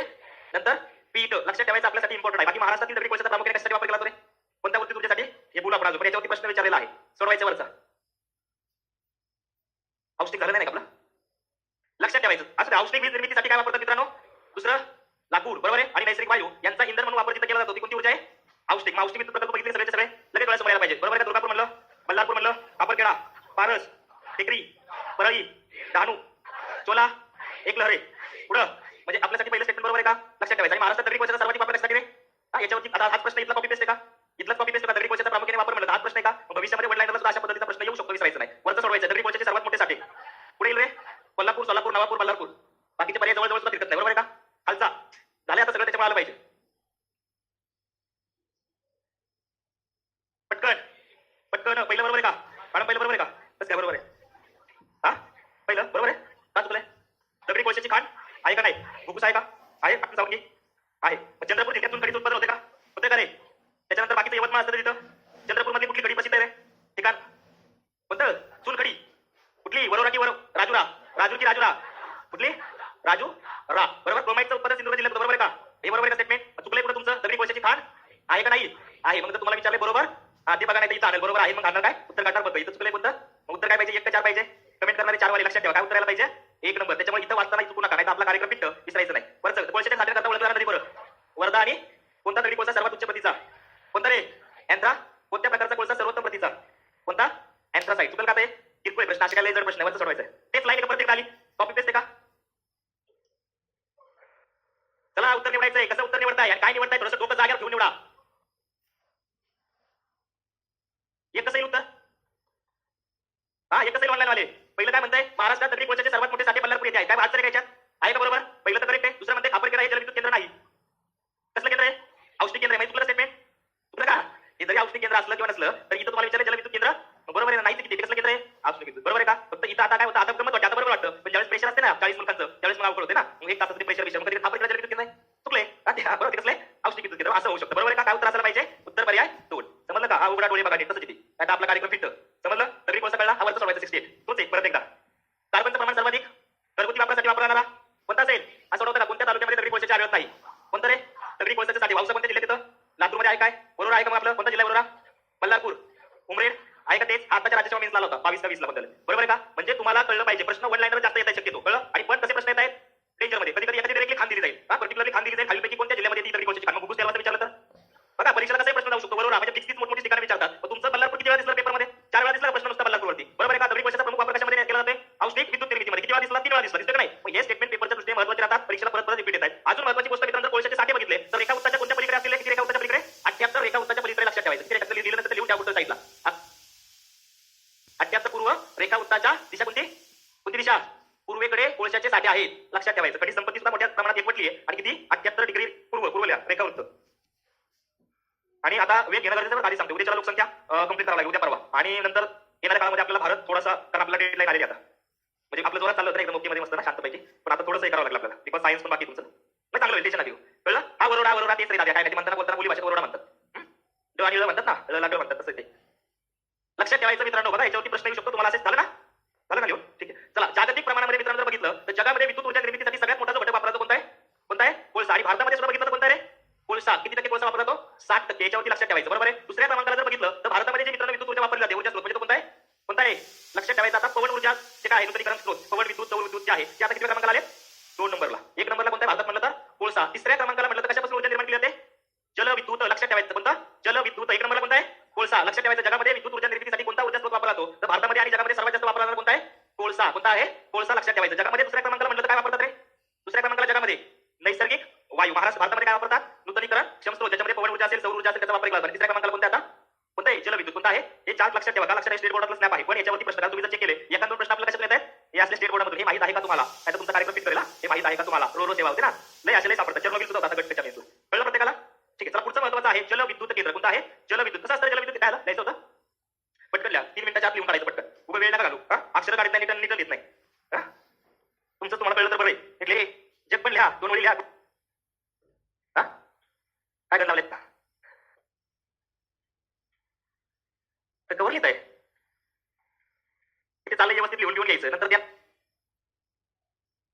पाणी, बरोबर आहे का? काय केलं जातं? एक तर अडवलं जातं आणि मग मित्रांनो त्या गतिशील पाण्याच्या प्रवाहाचा वापर करून त्यापासून काय बनवले जाते? वीज निर्माण केली जाते. लक्षात ठेवायचं. प्रिन्सिपल जर तुम्ही बघितलं तर काय केलं जातं? कधी कधी एखाद्या धरणाचं पाणी सुद्धा अडवलं जातं का? ते पाणी कशावरती सोडलं जातं रे? सांगा, कशावरती? पाण्यावरती दिलं जातं. दिसतंय इथं? दिसतंय का? ते आहे हेडपॉन्ड. हेडपॉन्ड म्हणजे काय आहे? मुख्य जलाशय आहे. आणि मग मित्रांनो त्याच्या इंटेकद्वारे असं पाणी सोडलं जातं. आणि कशावर सोडतं ते पाणी? मग टर्बाईन. काय फिरवलं जातं? टर्बाईन. आणि मग टर्बाईन फिरवल्यानंतर मित्रांनो वीज जनरेट केली जाते. ती कशाद्वारे जनरेट केली जाते? जनरेटर. बरोबर आहे का? नंतर ती कशा पाठवली जाते? Power house. पॉवर हाऊस करून ती जाते ट्रान्सफॉर्मर मध्ये, आणि ट्रान्समिशन लाईन थ्रू जाते ती आपल्या घरी. स्वदेश पिक्चर बघितलं का? स्वदेश, शाहरुख खानचा. कधीतरी बघितला असेल, नाही बघितला ना? डेंजर आहे तुम्ही. ठीक आहे. तर अशा पद्धतीने मग इथं मित्रांनो जी ऊर्जा आहे ती कशी ऊर्जा आहे? पाण्याची ऊर्जा कसली आहे? स्थितीज. कसली आहे? स्थितीज ऊर्जा. आणि त्याला काय केलं जातं मग मित्रांनो? गती दिली जाते. म्हणजे कशामध्ये रूपांतर करतात? गतीची ऊर्जा. आणि मग त्याचं रूपांतर कशामध्ये होतं? कशामध्ये होतं? विद्युत ऊर्जेमध्ये होतं. सायन्स मध्ये याच्यावरती प्रश्न विचारलेले आहेत, लक्षात ठेवायचं आहे. कळलं? तुम्हाला जमलं पाहिजे, ध्यानात ठेवा, इम्पॉर्टंट आहे. आता परीक्षेच्या दृष्टीने प्रामुख्याने म्हटलं तर भारतातला सगळ्यात पहिला प्रकल्प म्हणलं तर कोणता रे? बघा, सिद्रापूर दिसतंय का? 1897 ला मित्रांनो सिद्रापूर, दार्जिलिंग जवळ मित्रांनो काय झालं होतं? छोटीशी हायड्रो पॉवर फॅसिलिटी सुरू झालेली होती. आणि नंतर 1902 ला शिवसमुद्र कोणत्या नदीवरती येतं? लक्षात ठेवायचं. कोणत्या राज्यामध्ये येतं? कर्नाटक. हा मित्रांनो काय आहे? पहिला जलविद्युत प्रकल्प. तुमच्या पेपरला आयोगाने प्रश्न विचारलेला आहे. काय विचारलंय? की भारतातला पहिला जलविद्युत प्रकल्प म्हणलं तर कोणाचं नाव यायचं? मग शिवसमुद्र. अल्पशी सुरुवात कधी झाली होती? 1897. ठिकाण कोणतं आहे? सिद्रापूर नावाचं दार्जिलिंगच्या पायथ्याला मित्रांनो ठिकाण आहे. तो first hydro electric power station in Asia on set up in 1897 at the foot hill of Darjeeling hill. तशाला तशी कॉपी पेस्ट स्टेटमेंट होतं, फक्त आयोगाने साल चुकलं होतं. आपण हॅश नव्हता प्रश्न. लक्षात ठेवायचा आपल्यासाठी महत्त्वाचा आहे. ठिकाण कोणतं आहे? सिद्रापूर. कुठे येतं ते? दार्जिलिंग. जिल्हा राज्य म्हणलं तर पश्चिम बंगाल. ते लक्षात ठेवा. आता दार्जिलिंगच्या अंमली डोळ्यासमोर असं येते. बरोबर आहे. आता मित्रांनो महाराष्ट्रातलं पहिलं जलविद्युत केंद्र म्हणलं तर कोणतं? मग खोपोली. लक्षात ठेवायचं. 1915 साली महाराष्ट्रामध्ये मित्रांनो मुळा नदीवरती जे तयार करण्यात आलेलं आहे ते कोणतं आहे? खोपोली. हे महाराष्ट्रातलं पहिलं जलविद्युत केंद्र आहे. लक्षात ठेवायचं. कोणतं? खोपोली. लक्षात ठेवा, खोपोली इम्पॉर्टंट आहे. समजलं? बघा, आता त्याच्यानंतर पुढचा महत्त्वाचा मित्रांनो कोयना जलविद्युत केंद्र. कोयना जलाशयाचं नाव काय रे? सांगा, आपल्यासाठी महत्त्वाचं आहे. पण तरी बुक रीडिंग कधी आहे? पूजा मॅडम आपण घेऊ, टेन्शन घेऊ नका. होईल, बुक रीडिंग पण होईल. कुठं आहे? जलाशयाचं नाव काय आहे? शिवाजी सागर. मित्रांनो याला अर्वाचीन महाराष्ट्राची काय म्हणतात? भाग्यरेषा म्हणतात. का बरं भाग्यरेषा म्हणतात असेल? सांगा, काय म्हणतात भाग्यरेषा? जलविद्युत मध्ये सर्वाधिक काय वीज निर्माण करणारं केंद्र कोणतं आहे? कोयना आहे. म्हणून याला काय म्हणायचं? अर्वाचीन महाराष्ट्राची भाग्यरेषा. बघा, ठिकाण आहे मित्रांनो सातारा जिल्ह्यामध्ये पाटण तालुक्यामध्ये. कोणतं? हेळवाक जवळचं देशमुखवाडी. इथं मित्रांनो या धरणाची निर्मिती करण्यात आलेली आहे. कोणतं ठिकाण आहे? कोणतं ठिकाण आहे? पाटण तालुक्यातलं हेळवाक जवळचं देशमुखवाडी. इथं मित्रांनो या धरणाची निर्मिती आहे. आणि बाकी आणखी महत्त्वाचं म्हणजे रत्नागिरी जिल्ह्यामध्ये कोपरी इथं सुद्धा मित्रांनो एक विद्युत केंद्र तयार करण्यात आलेलं आहे. लक्षात ठेवायचं. आता याच्यावरती प्रश्न आहे की एकूण विद्युत निर्मिती क्षमता किती असेल? असा वडलांना प्रश्न येणार भविष्यात. किती मग? 1920 मेगावॅट. 1920 मेगावॅट क्षमता म्हणलं तर कोणाची आहे? कोयना प्रकल्पाची आहे. बाकी त्याच्यामध्ये मित्रांनो युनिट आहे. रत्नागिरी कोपरीमध्ये जे आहे किती तयार केले जाते? 560 मेगावॅट तुमच्या याच्यामध्ये असेल. त्याच्यानंतर आलोरे आहे. आलोरेमध्ये किती आहे? 320 मेगावॅट. त्याच्यानंतर धरण पायथ्याला मित्रांनो धरणाच्या उंचीचा तिथं फायदा घेतलाय आणि धरण पायथ्याला सुद्धा केंद्र उभं केलं. तिथं किती मेगावॅट आहे? 40 मेगावॅट. आणि मित्रांनो तांबटवाडी या ठिकाणी आहे ते किती मेगावॅट आहे? 1000 मेगावॅट. परीक्षेच्या दृष्टीने लक्षात ठेवायचं. मग एकूण क्षमता म्हणलं तर किती आहे? 1920 मेगावॅट. याच्यामध्ये सर्वाधिक मेगावॅट क्षमता कुठे आहे? तांबटवाडी. बरोबर आहे. धरण पायथ्याला किती आहे? 40. त्याच्यानंतर आलोरे म्हणलं तर 320. आणि कोपरीच्या केंद्राची किती आहे? एक्स्ट्रा जे एक्सेस पाणी आहे ते मित्रांनो कोपरी केंद्रामध्ये पाठवलेलं आहे. तिथं सुद्धा विद्युत निर्मिती केलेली आहे. लक्षात ठेवायचं. कळलं? त्यांना तेव्हा आपल्यासाठी महत्त्वाचं. एकूण क्षमता म्हणलं तर किती आहे? 1920. आता काल परवाच्या मेन्सला प्रश्न आला होता लेक टॅपिंग वरती. बरोबर आहे का? लेक टॅपिंग म्हणजे काय कोण सांगतील का? यस, धरणाच्या पाण्यामध्ये काय केलं जातं? मोठा स्फोट घडून आणला जातो आणि त्याच्या पाण्याच्या वेगाचा वापर करून काय निर्माण केली जाते? ऊर्जा निर्माण केली जाते. त्याला काय म्हणतात? लेक टॅपिंग म्हणतात. असे प्रयोग भारतात भारतामध्ये दोनदा झाले आणि दोनदाच्या दोनदा कुठे झाले आपल्या कोयन्यामध्ये झालेले आहेत. आशिया खंडातला पहिला प्रयोग इथं झाला होता. ते साल होतं मित्रांनो 13 मार्च 1999 आणि याच्यावरती कालच्या घटकाच्या मेन्सला प्रश्न विचारलेला होता. काय केला होता कालच्या घटकाच्या मेन्सला प्रश्न? लेग टॅपिंग हे नॉर्वेजियन तंत्रज्ञान आहे. कसलं? नॉर्वे देशाने शोधले म्हणून त्याला नॉर्वेजियन टेक्नॉलॉजी म्हणतात. आणि आशिया खंडातला पहिला प्रयोग मित्रांनो इथं झालेला होता. सो दुसरा प्रयोग म्हणतात तारीख लक्षात ठेवा 25 एप्रिल 2012 ला यशस्वीरित्या मित्रांनो दुसरा सुद्धा प्रयोग झालेला होता. कधी झाला होता पहिला प्रयोग? मार्च 1999 आणि दुसरा म्हणलं तर एप्रिल 2012 लक्षात ठेवायचा आहे. समजलं प्रत्येकाला? तुमच्यासाठी महत्त्वाचं आहे, परीक्षेच्या दृष्टीने विसरायचं नाही, ध्यानात ठेवायचं. मग ठिकाण म्हणतात कोणत्या ठिकाणी? पाटण तालुक्यामध्ये येळवण जवळचं देशमुख आणि विसरायचं नाही. एक्सेसचे पाणी ते कोपरीमध्ये नेलेलं आहे, बरोबर. रत्नागिरीमध्ये पाणी सोडलं, एक्सेस ऑर्डर जे आहे ते. सो विद्युत निर्मिती क्षमता म्हणलं किती आहे? 1920 मेगावॅट. त्याच्यामध्ये सर्वाधिक क्षमता कोणत्या केंद्राची आहे? तांबटवाडी. आलोऱ्याची किती आहे? 320. धरण पाहिजेची किती आहे? आणि पोपलीची किती आहे? 560. एकूण क्षमता म्हणलं तर 1920 मेगावॅट. त्याच्यामध्ये मित्रांनो लेग टॅपिंगचा पहिला प्रयोग कधी झाला? मार्च 1900. दुसरा प्रयोग म्हणलं तर एप्रिल 2012. दोन्ही वेळेस यशस्वी प्रयोग झालेला आहे, लक्षात राहणं गरजेचं आहे. समजलं का? इम्पॉर्टंट आहे. त्याच्यानंतर बघायचं मित्रांनो पहिलं विद्युत केंद्र लक्षात ठेवायचं कोणत्या नदीवरती आहे? बघा कोयना प्रकल्प आहे तो कोणत्या नदीवरती आहे? कोयना. आणि हा जो प्रकल्प आहे तो कोणत्या नदीवरती आहे? कोणत्या रे? मुळा नदीवरती. बऱ्याचशा पुस्तकांनी वेगळं दिलेलं आहे, पण लक्षात ठेवायचं आपल्यासाठी महत्त्वाचं कोणत्या ठिकाणचे जलविद्युत केंद्र कोपली कोणत्या नदीवरती आहे? मुळा. 72 मेगावॅट क्षमता. आणि येथील वीज केंद्राचं जे काही पाणी आहे एक्स्ट्रा ते कोणत्या नदी सोडलं जातं? पाताळगंगा. म्हणून बऱ्याच वेळा काय वाटतं आपल्याला? पाताळगंगा नदी. नदी कोणती आहे? मुळा. महाराष्ट्रातला पहिला जलविद्युत प्रकल्प म्हणलं तर कोणता मग?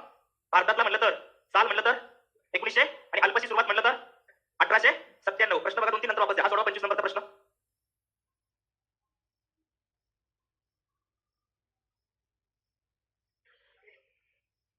पाण्यामध्ये जलविद्युत ऊर्जा विकासाची सुरुवात म्हणून जवळ एक लघु विद्युत केंद्राची किंवा प्रकल्पाची उभारणी करण्यात आली. 130 किलोवॅट. कोणतं ठिकाण आहे ते? कोणतं आहे? दार्जिलिंग पायथा. दिसते का? 1800 किती पाहिजे होते इथं? 97 पाहिजे होते. किती दिलं तर?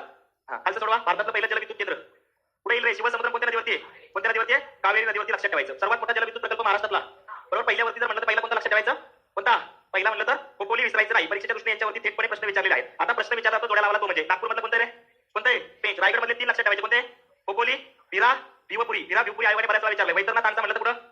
छत्रपती संभाजीनगरमध्ये येणार, पुण्यामध्ये येणारे वरसगाव, वीर, पवना, पानसेत, भाडगर, चास कमाल, टेमघर, डिंबे आणि उजनी. लक्षात ठेवायचे छोटे छोटे केंद्र. कोयनामध्ये म्हणलं तर साताऱ्यामध्ये म्हणलं तर कोणतं? कोयना, धोम, कणेर. कणेर सुद्धा लक्षात ठेवा. कणेर आनेरवरती प्रश्न विचारतात. आनेर कोणत्या जिल्ह्यात येतं रे? धुळे. कणेर म्हणलं तर सातारा. जोड्या लावला वडलाचा प्रश्न. राधानगरी म्हणलं कोणता जिल्हा येईल? दूधगंगा म्हणलं तर. बाकी येलदरी म्हणलं तर परभणी. विसरायचं नाही, परीक्षेच्या दृष्टीने लक्षात ठेवायचं. बाकी तिल्लारी आलं तर रे? तिल्लारी आलं तर सिंधुदुर्ग कोल्हापूरच्या बॉर्डरवरती आहे. आणि नगर आलं तर नगरमध्ये म्हणलं तर कोणते? भंडारदरा आणि घाटघर. कोणतं? घाटघर. घाटघर आलं तर पुढं पुढे. आणि जर घाटघर आलं तर नगर. लक्षात ठेवायचं. बाकी भिरा भिवपुरी कोणत्या जिल्ह्यात येतं रे? रायगड जिल्ह्यामध्ये येतं. जे सांगितलेले प्रकल्प आहे हे करायचे. जोड्या लावला जसं औष्णिक महत्त्वाचे तसे जलविद्युत सुद्धा महत्त्वाचे. भरपूर प्रश्न आहे, भरपूर. मी तुम्हाला 5-7 दाखवतो, नंतर बाकीचे तुम्ही सोडवा गेल्यावर.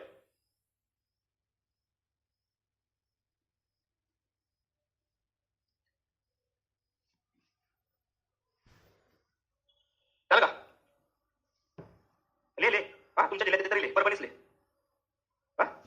उजनी सोलापूरमध्ये पण पुण्यामध्ये पण आहे, कळलं? हा त्याचं पाणी बाहेर पुढे येतं मागं भोगवटा म्हणलं तर पुणे जिल्ह्यात. हा सोडव.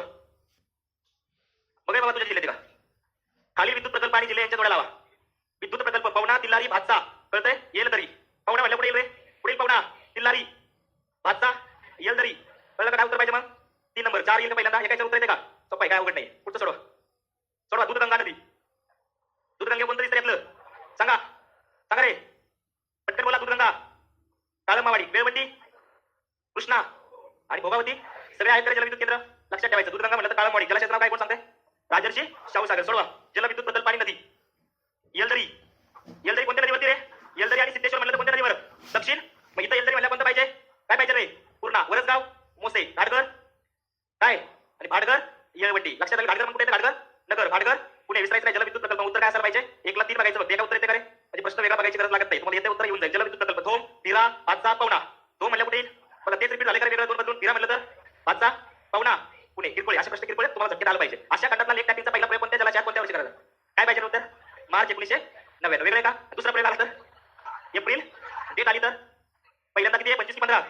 पहिला 13 मार्च 1900. दुसरं म्हणलं तर 25 एप्रिल 2012. याच्यावरती प्रश्न विचारलाय, चुकायला नाही. समजलं? पुढचं सोडवायचं. खालीपैकी कोणती जलविद्युत केंद्रे रायगड जिल्ह्यात आहेत? कंबाईनच्या पहिला प्रश्न आलेला आहे. वैतरणा येईल का? वैतरणा कुठे येईल मग? येलदरी. मग भिरा भिवपुरी येईल का? हा भेवपुरी. भेलपुरी नाही, भिरा आणि कड. कोणत्या नदीच्या खोऱ्यामध्ये येलदरी आणि सिद्धेश्वर धरण बांधली? तापी का? मांजरा, पूर्णा कोणती? दक्षिण पूर्णा. परीक्षेच्या दृष्टीने लक्षात ठेवायचं. बाकी उत्तर कोण दक्षिण क्रम लावायचं. वरचा आताच्या का एसटीच्या मेन्स लावला होता. सोडवा रे. सोडवा. प्रत्येकाला उत्तर आलं पाहिजे. नीट वाचायचं. नीट. काय दिलं आपल्याला? प्रश्न काय विचारला आपल्याला? काय विचारला प्रश्न? अरे उत्तर एकूण दक्षिणेकडे हा प्रश्न नाहीये. जलविद्युत प्रकल्पांचे स्थान विचारलेत आपल्याला. शब्द कोणता महत्वाचा? जलविद्युत. मग याच्यामध्ये एक लहरी जलविद्युत का? एक लहरी कशात बघितलं होतं? कशात बघितलं होतं? औष्णिक विद्युत प्रकल्पामध्ये बघितलं होतं. मग याच्यामुळे याला घेऊ नका मध्ये. याला बाजूला काढला तरी जमतंय. याला बाजूला काढायचा. कसला प्रकल्प आहे? औष्णिक विद्युत प्रकल्प आहे, बरोबर आहे का? औष्णिक विद्युत प्रकल्प म्हणलं तर कोणता? एक लहरी. कोणता आहे? एक लहरी. मग भाडघर राहिलं. भाडघर कुठे येतं? भंडारदरा. कुठे येतं? नगर. आणि राधानगरी. मग याच्या सगळ्यात दक्षिणला कोण असेल? कोण असेल? राधानगरी. मग सगळ्यात शेवटला कोण येईल? राधानगरी. त्याच्यानंतर सगळ्यात वर कोण येईल? मग ब ड अ. काय उत्तर पाहिजे तुमचं? 3 नंबर. आता इथं काही गडबडीमध्ये बघणं पहिलं मग एक नाशिकमध्ये नगर नाशिक नाशिक नगर आणि महानगर क पासून सुरुवात केली तर 1 नंबर आणून मोकळा होणार. बरोबर ना? विचार करायचा काय दिलं इथं? हा नवीन पॅटर्न आहे. कळलं का? हा नवीन आहे. लक्षात ठेवायचं. लाडू बघून जिलेबी मागणं हे असे. कळलं? तशा पद्धतीने आहे. जलविद्युत केंद्र दिले काय आपल्याला? जलविद्युत. आणि त्याच्यात तुमचं तुम्हाला गुमराह करण्यासाठी काय? तुम्हाला गुमराह करण्यासाठी काय दिले? औष्णिक दिलेलं आहे. समजलं? सेम त्याच पॅटर्न मध्ये खालचा एक प्रश्न विचारला उत्तर एकूण दक्षिणेकडे. तर त्याचं उत्तर सुद्धा तुम्हाला येते का बघा? बरोबर. उत्तर एकूण दक्षिणेकडे गेल्या जलविद्युत केंद्रांचा क्रम बरोबर आहे. आता उत्तर दक्षिण. एक तर जोडी आली नाही तर वन लाईनर नाही तर काय? उत्तर दक्षिण. चला जलविद्युत केंद्रांचा क्रम बरोबर आहे. सांगा काय आहे? बघा उत्तरेकडे गेल्यानंतर सगळ्यात वरती कोण दिसतं याच्यात? पुढे दिसतं पाडीतर कोणत्या जिल्ह्यात येतं? बरोबर आहे. कडेर कुठे येतं? हा मेळामध्ये. कोण नाही तर मग सगळ्यात खाली कोण येईल? राधानगरी. सगळ्यात खाली राधानगरी. याच्या अंदाजावरती तुमचे 2 पर्याय गेले असते. बरोबर आहे. तुम्हाला कोण येईल कवर? पर्याय बघून उत्तरापर्यंत जा. उत्तर असायला पाहिजे काय नंबरचा? 4 नंबरचा. असे भरपूर प्रश्न एकतर जोड्या लावा उत्तर एकूण दक्षिणेकडे नाही तर सिंगल वन लाईनर विचारायचं. वीरा वीर भंडारदरा उजनी सेम आहे. वीरा म्हणल्या कुठे येईल रे? पुढे येईल वीर म्हणल्या कुठे येईल? भंडारदरा आणि उजनी सोलापूर. कळलं? उजनी लक्षात ठेवायचं. कधी कधी उजनी पुण्यात पण शक्यतो कशातल्या सोलापूरमध्ये कारण उजनीचं पाणी जास्त सोलापूरला त्याचा फायदा आहे. कळलं? काय उत्तर पाहिजे याचं? काय उत्तर पाहिजे? 2 4 2 4 म्हणलं तर 2 4 1 3 2 नंबर उत्तर. कळलं? दिसत नसेल तुम्हाला त्याच्यामुळे तुम्ही कशाला काय बोलताय ना? कळलं? जलविद्युत केंद्र सगळ्यात पहिलं भारतातलं कोणतं होतं? सिद्रापूर. महाराष्ट्रातलं पहिलं भारतातलं पहिलं म्हणलं तर खोपोली कोणत्या नदीवर? महाराष्ट्रातलं सर्वात मोठं जलाशयाचं नाव ठिकाण कोणतं आहे? सातारा जिल्हा पाटण तालुका हेळवाक नजीक देशमुखवाडी. कळलं? त्याचा एक्सेस ऑर्डर खोपोलीमध्ये सोडलेला आहे. रत्नागिरी. महत्त्वाचं म्हणजे एकूण क्षमता 1920. धरण पाहिजे किती आहे? आलोरीला किती आहे? 320. बरोबर. 1000 कुठे आहे? 560 मेगावॅट पुढे. एक सांगा हे अशा आकडे पाठ करायला खूप आवड जातात पण इथं देऊ लक्ष देऊन जरा तुमच्या आकडे डायरेक्ट पक्क्यामध्ये फिट होतील. खरं सांगते तुम्ही वाचायला तर 560,000 नाही कळणार पण इथं म्हणलं तांबटवाडी केले जात होते. धरण पाहिता 320 आलो रे 1000 म्हणलं तर पोपळी आलो तांबटवाडी 560 म्हणलं तर पोपळी. बाकी लेप टॅपिंगचा पहिला प्रयोग पाण्यामध्ये मोठा स्फोट घडून आणला जातो त्याच्या बरोबर आहे वापर केला तर काय बोलले जाते? वीज निर्माण केली जाते. मोठा स्फोट घडून आणला जातो. कळलं? लक्षात ठेवायचं. लेप टॅपिंग कसलं तंत्रज्ञान आहे? कसलं तंत्रज्ञान आहे? नॉर्वेजियन तंत्रज्ञान आहे. प्रामुख्याने पहिलं लेप टॅपिंग झालं तारीख 13 मार्च 1900. दुसरं लेप टॅपिंग झालं बरोबर आहे. वेगाचा उपयोग केला जातो पाण्याच्या वेगाचा. कळतं? वेगवेगळ्या लहरी तयार केला जातो त्या वेगाचा उपयोग करून काय केलं जाते? ऊर्जा निर्माण केली जाते. लक्षात ठेवायचं. स्थिती ऊर्जेचं रूपांतर कशात केलं जातं? सांगा. Potential energy to kinetic energy विधान बरोबर आहे का? पोटेन्शियल एनर्जी म्हणजे कसली एनर्जी? स्थितीज ऊर्जा. कायनेटिक म्हणजे गतीज ऊर्जा. आता हा चार्ट तुमच्यासाठी महत्त्वाचा आहे. याच्यावरती एकदा प्रश्न आला किती वेळा? एकदा पण रिस्क नको. कळलं का? भविष्यात यातच कॉपी पेस्ट झालं होतं महाराष्ट्र विद्युत निर्मिती कंपनीचा प्रकल्प ज्याच्यामध्ये राधानगरीची सुरुवात कधीची रे? 1952. लक्षात ठेवायचं आपल्यासाठी महत्त्वाचं आहे. पण धरण कधीचं आहे? अगोदरचं आहे. महाराजांच्या काळामध्ये धरण काय कोणत्या नदीवरती? पण आपल्यासाठी महत्त्वाचं आहे. सुरुवात कधी मित्रांनो? जलविद्युतला विद्युत म्हणून 1952. कोयना म्हणलं तर कधीची सुरुवात आहे? 1962. पहिला प्रकल्प म्हणलं तर कधीचा आहे? 1962. लक्षात ठेवायचं. जिथे साईटला लिहिलं तरी चालेल 4-5 सांगतो ते तरी बाकी तुम्हाला चार्ट मध्ये मिळून जाईल. टेन्शन घेऊ नका. पण राधानगरी लक्षात ठेवायचं 1952. कोयना म्हणलं तर 1962. दुसरं म्हणलं तर 1966 ला होतं मित्रांनो लक्षात ठेवा. येलदरी ध्यानात ठेवा 1968. येलदरी म्हणलं तर कधी 1968. विसरायचं नाही याच्यावरती प्रश्न जाऊ शकतो आणि गेलेला पण आहे प्रश्न. येलदरी म्हणलं तर 1968. लिहून ठेवा कुठे साईडला पटकन. काय तुम्ही आखा नकाशात हे टाकेल ते तुम्ही वाचून घेता का? ठीक आहे. कारण याच्यामध्ये प्रश्न आले बघा. याच्यातला आणखी महत्त्वाचा पॉईंट म्हणजे माजलगाववरती प्रश्न आलेला आहे. कधीची सुरुवात आहे माजलगावची? 2002. बघा माजलगाववरती प्रश्न आहे. त्याच्यानंतर भातसा दिसते का इथं? 1991. या भातसावरती पण प्रश्न विचारलेला आहे. भातसाचं साल सुद्धा काय केलं होतं? आयोगाने पेपरला विचारलेला आहे. मग कोयना कधीचा? 1900. राधानगरी 1952. भातसा म्हणलं तर 1991 आणि माजलगाव कधीचा आहे? बाकी भंडारदरा लक्षात ठेवायचं 1999 आहे. भंडारदरा म्हणलं तर काय आहे? 1999. उजनी पण महत्त्वाचं आहे. उजनी म्हणलं तर 1994. उजनी म्हणलं तर 1994. बघा वीज निर्मिती प्रकल्प आणि सुरुवात वर्ष. मग भातसाचं कधीचं आले? 1900 किती? मग एक येते का उत्तर येते का? नाही. राधानगरी 1952. कोयना 1900 आणि माजलगाव 2000. याच्या बाहेर जाणार नाही प्रश्न शक्य. ते 2 आहे. याच्या बाहेर जात नाही प्रश्न. याच्यामध्ये सेम तसं पण दिले. इकडे औष्णिक प्रकल्प पण दिले. फारच म्हणलं तर कुठे? पुढं टेकडी म्हणलं तर पुढं जळगाव. एक लहरे 70 विसरायचं नाही. इम्पॉर्टंट आहे. बरोबर आहे. त्याच्यानंतर कोराडी म्हणलं तर रे पुढं नागपूर. कोराडी म्हणलं तर नागपूर. परळी म्हणलं तर बीड. बरोबर आहे. भुसावळ म्हणलं तर पुढे जळगाव. हा तर तेच आहे. थेटपणे लक्षात ठेवायचं. याच्यावरती प्रश्न विचारला जातो. उरण म्हणलं तर कुठे? पुढे उरण 1982. ओके. तर हे वाचून घ्या. याच्यावरती प्रश्न. याचं उत्तर कळलं का? प्रश्न कसा पण जाऊ शकतो. याच्यावरती प्रश्न गेला तर कशाला पण जाऊ शकतो का? PSI प्री 2019 ला प्रश्न विचारला होता. 19 पहिला प्रश्न आला होता म्हणजे येणाऱ्या काळामध्ये भविष्यात प्रश्न येऊ शकतो. वाचून घ्या. कळलं? त्याच्यानंतर पुढचं महत्त्वाचं मित्रांनो औष्णिक विद्युत केंद्राची तुमच्यासाठी अतिशय महत्त्वाची आहे. कळतं? कसली केंद्र? औष्णिक विद्युत. दगडी कोळसा, लिग्नाइट कोळसा, त्याच्यानंतर नैसर्गिक वायू असेल, खनिज तेल असेल, लाकूड असेल यांचा वापर करून मित्रांनो जी ऊर्जा तयार केली जाते. बरोबर? इंधन म्हणून वापर करून औष्णिक वीज निर्माण केली जाते. त्या प्रकल्पाला काय म्हणतात? औष्णिक विद्युत ऊर्जा प्रकल्प म्हणतात. मग महाराष्ट्राच्या संदर्भामध्ये जर बघितलं तर सगळ्यात जास्त मग दगडी कोळशाच्या आधारे सर्वाधिक वीज निर्मिती होते या केंद्रामध्ये. आपण मगाशी पण बघितलं होतं का हे स्टेटमेंट? 3 वेळा आलेलं स्टेटमेंट आहे. दगडी कोळशाच्या आधारे सर्वाधिक वीज निर्मिती महाराष्ट्रामध्ये केली जाते. तो महाराष्ट्रामध्ये औष्णिक वीज निर्मिती केंद्र दगडी कोळसा खाणीच्या जवळ अथवा लोहमार्गांच्या जवळ आहे. बरोबर काय? कोराडी कुठे येतं? नागपूरमध्ये येतं. बल्लारपूर म्हणलं तर दुर्गापूर. तुमच्या नोट्स मध्ये चार्ट आहे का? चार्ट तर चार्ट व्यवस्थित बघायचा. त्या चार्ट मध्ये तुम्हाला दिलेला आहे सगळी ठिकाणं. ऑलरेडी आता तुमची पाठ करून घेतली. चोला म्हणलं तर बोला जे आता सध्या काय झालेलं आहे बंद. एक लहरे म्हणलं तर तुर्भे, टेकरी, पारस, परळी, कापरखेडा, कोराडी, बल्लारपूर, दुर्गापूर, उरण, डहाणू. प्रत्येकाला क्लिअर? याच्याबद्दल काय अडचण? औष्णिक विद्युत प्रकल्प म्हणजे त्याच्यात कशाचा वापर केला तो वीज निर्माण करण्यासाठी? दगडी लाकूड वापरतात का? लिग्नाइट वापरतात का? नैसर्गिक वायू, खनिज तेल सगळ्यांचा वापर करून जी निर्माण केली जाते ऊर्जा तिला म्हणतात औष्णिक विद्युत ऊर्जा. लक्षात ठेवायची. या केंद्रावरती प्रश्न विचारतात. आताच्या रिसेंट आलेला प्रश्न सोडवा. चोला म्हणलं काय येईल? काय येईल? तुर्भे. पुढे येईल तुर्भे, टेकरी, पारस, सुतल का? कळलं का? लक्षात काय उत्तर पाहिजे याचं? 3 नंबर उत्तर पाहिजे. काय पाहिजे? 3. त्याच्यानंतर औष्णिक विद्युत केंद्र कोराडी. कोराडी म्हणल्यावर पारस, उरण. मग इथं काय लिहिलं? मग तुमच्या पेपरचं काय उत्तर झालं? ह्या झालं का? मागच्या कंबाईनला होता. मागच्या कंबाईनला आलेला. टेकरी म्हणलं तर काय? चुकल वार यासला आला होता. चुकल का? प्रत्येकाला नाही 4 जण बोलतात त्याला येईल बाकीच्या लास्टला जमणार नाही. सगळ्यांना आलं पाहिजे. व्यवस्थित जमणं गरजेचं आलं पाहिजे. कोणत्या जिल्ह्यात औष्णिक विद्युत केंद्र नाही? कोणतं नाही रे? बीड मध्ये कोणतं आहे? परळ नाही. परळी, वैजनाथ, अकोला, नाशिक. खालील पैकी खालीलपैकी महाराष्ट्रातील औष्णिक विद्युत ऊर्जा केंद्र चालवत आहे का आता राज्यसेवा? पारस, चंद्रपूर, कापडखेडा, अकोला, कोयना. कोणतं येणार नाही? कोयना कसलं केंद्र आहे? जल. फक्त कधी कधी लक्षात ठेवा, डायरेक्ट प्रश्न टाकतात. पारस हे जलविद्युत केंद्र अकोला जिल्ह्यात आहे. मग आपण काय बघतो? बरोबर आहे का चुके? पारस हे आपल्यात नाही का? पण ते कसलं केंद्र आहे? हा, मग आपल्या डोक्यामध्ये फ्लो असतो. फ्लो मध्ये काय म्हणते? पारस, अकोला. बरोबर आहे. चला पुढे बोलत. बरोबर ना? हे व्हायला नको. प्रश्न सोडवताना सगळ्या गोष्टींकडे फोकस केला पाहिजे, ध्यानात राहायला पाहिजे. कळलं? कोणत्या औष्णिक विद्युत केंद्र हल्ली बंद करण्यात आलेले आहे? कोणतं रे? खालीलपैकी कोणतं स्थान महाराष्ट्रातील ऊर्जा निर्मिती केंद्र नाही? एकाच पॅटर्नचे 5 प्रश्न असले. उरण, कापडखेडा, परळी, अंबरनाथ. काय येणार नाही याच्यात? काय येणार नाही? अंबरनाथ येणार नाही. मग उत्तर काय पाहिजे? 3. खालीलपैकी महाराष्ट्रात कोणत्या ऊर्जेचा वापर केला जातो? कोणत्या रे? औष्णिक. कोणत्या ऊर्जेचा? औष्णिक. सर्वाधिक म्हणलं तर कोणती लक्षात ठेवायची? औष्णिक. पुढे महत्त्वाचं मित्रांनो, अणु ऊर्जा प्रकल्प. महाराष्ट्र काय अणु ऊर्जा प्रकल्प? तो लक्षात ठेवायचा. अणु ऊर्जा प्रकल्पामध्ये युरेनियम असेल, थोरियम असेल, लिथियम असेल, प्लॅटिनम असेल, यांसारख्या मित्रांनो आण्विक इंधनाचा वापर करून काय केलं जाते? अणु ऊर्जा निर्माण केली जाते. तो महाराष्ट्रात अणु ऊर्जा प्रकल्प आहे का? आहे का? कोणत्या ठिकाणी अणु ऊर्जा प्रकल्प? तारापूर. लक्षात ठेवायचं. भारतामध्ये अणुशक्ती मंडळाची स्थापना म्हणलं तर कधीची रे? 10 ऑगस्ट 1948. आणि भारतीय अणु ऊर्जा संशोधनाचे जनक म्हणतो आपण होमी भाभा. आणि हे होमी भाभा काय अणुशक्ती मंडळाचे काय होते? पहिले अध्यक्ष होते. लक्षात ठेवायचं. सो महाराष्ट्रामधला प्रकल्प म्हणलं तर सगळ्यात महत्त्वाचा असलेला तारापूर हा भारतातला नव्हे तर आशियातला पहिला कसला प्रकल्प आहे? अणु ऊर्जा प्रकल्प आहे. लक्षात ठेवायचं. सो मुंबई, तुर्भे आणि तारापूर येथे अणुशक्तीचे केंद्र आहेत. त्याच्यामध्ये मित्रांनो भाभा ॲटॉमिक रिसर्च सेंटर म्हणजे ट्रॉम्बे मुंबई या ठिकाणी असून या ठिकाणी किती अणुभट्टी आहे? 6. मग तुमच्या कंबाईनचा पहिला प्रश्न होता आपल्यासाठी महत्त्वाचा की भारतातली पहिली अणुभट्टी कोणती? कोणती? अप्सरा ही भारतातली पहिली अणुभट्टी आहे. बाकी इतर आहे सायरस, दुसरी आहे झर्लिना, त्याच्यानंतर पूर्णिमा 1, पूर्णिमा 2 आणि ध्रुव. कोणती? ध्रुव. लक्षात. किती अणुभट्टी? मग 6. त्यातली भारतीय बनावटीची पहिली म्हणलं तर झर्लिना. स्वदेशी बनावटीची पहिली म्हणलं तर लक्षात ठेवायचं कोणती मित्रांनो? झर्लिना. आशिया खंडातला मित्रांनो पहिली अणुभट्टी म्हणलं तर कुणाचं नाव घ्यायचं? अप्सरा. अप्सरेवरती प्रश्न विचारलेला आहे. अप्सरेला कुणाचं सहकार्य म्हणलं तर सांगता येईल का? यस, ग्रेट ब्रिटनचं सहकार्य अप्सरेला लाभलेलं आहे. कुणाचं लाभलेलं आपल्या अप्सरेला? सायरस म्हणलं तर 40 मेगावॅट आहे मित्रांनो. झर्लिना ही स्वदेशी बनावटीची पहिली आहे. कळलं? लक्षात ठेवायचं. पहिली स्वदेशी विकसित कोणती आहे? झर्लिना. ध्यानात ठेवा. बाकी पूर्णिमा 1 आणि पूर्णिमा 2 आणि शेवटची कोणती आहे? 85 पासून कार्यरत असलेली ध्रुव. त्यातला आयोगाचा प्रश्न आहे. भारतातली पहिली अणुभट्टी कोणती? मग कोणती? स्वदेशी बनावटीची कोणती? आता आयोगाने प्रश्न विचारलेला आहे तारापूर प्रकल्पाबद्दल. तारापूर महाराष्ट्रातल्या मुंबईपासून किती किलोमीटर अंतरावरती? उत्तरेला 100 किलोमीटर अंतरावरती. उत्तरेला किती किलोमीटर अंतरावर? 100 किलोमीटर अंतरावरती आहे. ठिकाण आहे पालघर. ते कोणत्या जिल्ह्यात येतं रे? पालघर जिल्हा. तालुका म्हणलं तर पालघर. सो मुंबईच्या उत्तरेला 100 किलोमीटर अंतरावर असून कुणाच्या मदतीने तयार करण्यात आले? अमेरिकेचं तांत्रिक सहकार्य आहे. ऑक्टोबर 1969 ला हे केंद्र उभारलेलं असून याची उत्पादन क्षमता 420 मेगावॅट असून यापासून जी ऊर्जा निर्माण केली जाते ती मित्रांनो 20 महाराष्ट्र आणि कोणत्या राज्याला पुरवलं जाते? गुजरात. ध्यानात ठेवा. बाकी अणु ऊर्जेचा उपयोग ऊर्जा निर्मिती, पाणबुड्या, उपग्रह प्रक्षेपक, क्षेपणास्त्र या ठिकाणी केला जातो. सो उमरेड, नागपूर आणि जैतापूर, रत्नागिरी हे नियोजित प्रकल्प आहे. तुम्हाला माहित असेल जैतापूरच्या प्रकल्पाबद्दल ती फ्रान्सची अरेवा कंपनी होती. कोणती? अरेवा. माहिती आहे ना? पण ते झालं तर सक्सेस नाही झालं तर ते नियोजितच राहिले. दुसरा नियोजित म्हणजे कुठला? उमरेड, नागपूर. लक्षात ठेवायचं आहे. सो अणु ऊर्जा प्रकल्प तारापूरला कोणाचं सहकार्य आहे? अमेरिका. कोणत्या साली निर्माण करण्यात आले? 1969. विसरायचं नाही. तालुका म्हणलं तर कोणता आहे? कोणता तालुका आहे? पालघर तालुका. विसरायचं नाही. पहिली अणुभट्टी म्हणलं तर कोणती? स्वदेशी बनावटीची पहिली झर्लिना. याच्यावरती थेटपणे प्रश्न विचारलेला आहे. सगळं लक्षात राहणं गरजेचं आहे. ओके, परीक्षेला बरोबर सोडवायचं. महाराष्ट्रात येथे खनिज तेल आढळतं.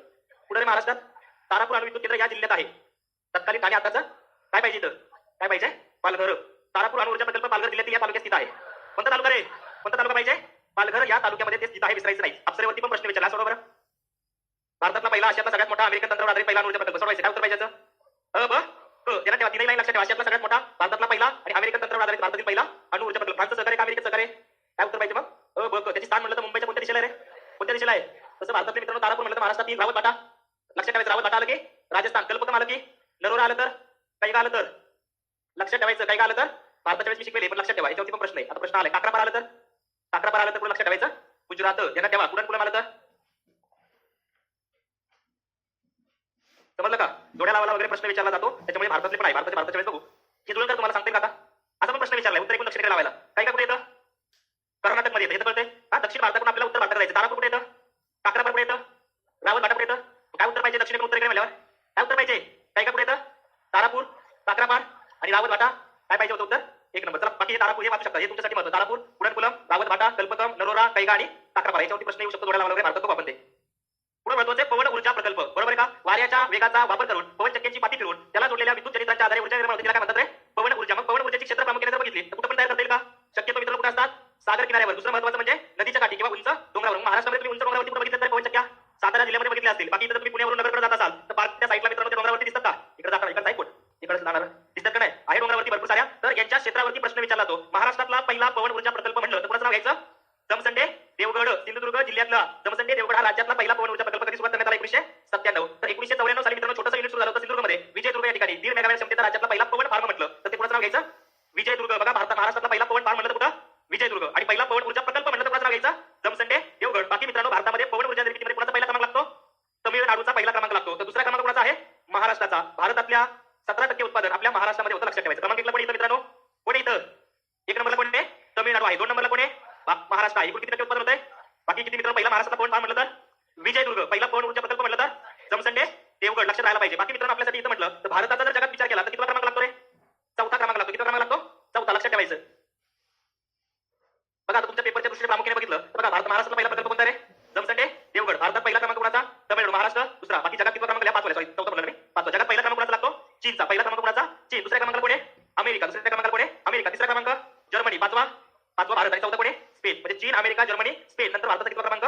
आशिया खंडातला सर्वात मोठा आता कोणता ठरलाय? ब्राह्मणवेल. लक्षात ठेवा. हा कोणत्या जिल्ह्यात येतो रे? धुळे जिल्ह्यामधला ब्राह्मणवेल हा मित्रांनो आशिया खंडातला सगळ्यात मोठा पवन ऊर्जा प्रकल्प ठरलेला आहे. याच्या अगोदर होता वनपुसवडे. कोणता होता? वनपुसवडे. वनपुसवडे कोणत्या जिल्ह्यात येतो? सातारा. आता लक्षात ठेवायचं मित्रांनो, पुढे पाचगणी आलं तर कोणता जिल्हा रे?